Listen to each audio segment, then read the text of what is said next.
পাবনায় কি কোনো সিট টিট ফাঁকা নাই? আমাদের প্রতিমন্ত্রী নুরুল হক নূর ওরফে বিকাশ নূরকে যত দ্রুত হোক পাবনা পাঠানো হোক।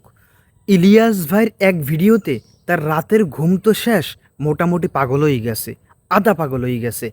এর কাছে পৃথিবীর সকল রাষ্ট্রে সরকার দল হয় স্বৈরাচার, কিন্তু বিএনপি একমাত্র দল আর তাদের জোটের প্রার্থী, এদের কাছে বিরোধী দল জামাত হয় স্বৈরাচার। মানে বিষয়টা মোটামুটি হাস্যকর না? কিন্তু এদের কাছে হাস্যকর না। বিরোধী দল তারা হয়েছে দেশের স্বৈরাচার। আওয়ামী লীগ সরকার একটা বিরোধী দল রাখতেন, কিন্তু না, বিএনপি কোনো বিরোধী দল থাকবে না। নূর চায় জামাতকে নিষিদ্ধ করা হোক। জামাত তারা আওয়ামী লীগের চেয়েও স্বৈরাচার, তাদেরকে নিষিদ্ধ করা হোক, সর্বস্তর থেকে নিষিদ্ধ করা হোক। এখন কথা হইল, ইলিয়াস ভাইরে তো কিছু কইতে পারে না। ইলিয়াস ভাই তো লিঙ্কটা দেয় নাই, বাই করে রাখছে, হুমকি দিয়ে রাখছে, যে কোনো সময় তোমার লিঙ্ক চলে আসতে পারে। এই ভয়েতে নূরের মোটামুটি মাথা পাগল হয়ে গেছে। ইলিয়াস ভাইরে কিছু কইতে পারে না, জামাতের উপরে কয়, জামাতের আশপাশ যারা আছে এদেরকে কয়।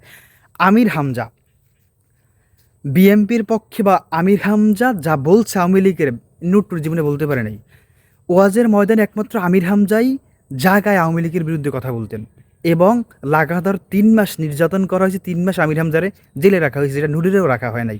সেই আমির হামজার বিরুদ্ধে যা মন চায় তা নূর বলতেছে, কারণ এখন যেই নিজের বিরুদ্ধে বলে, এখন নূরের গায়ে লাগে। এই হলো আমাদের প্রতিমন্ত্রী এবং বিএনপির অবস্থা। বিএনপির কাছে বিরোধী দল স্বৈরাচার, বিএনপি চাই সংসদে আমরা একা থাকবো, কোনো বিরোধী দল থাকবে না, সেটা আওয়ামী লীগও চায় নাই। এই হলে তাদের অবস্থা। দিন দিন নুরা পাগলার অবস্থা খারাপ হইতেছে। আর ওইদিকে ইলিয়াস ভাই তো লিঙ্ক বের করে রাখছে, আমরা লিঙ্কের অপেক্ষায় রইলাম।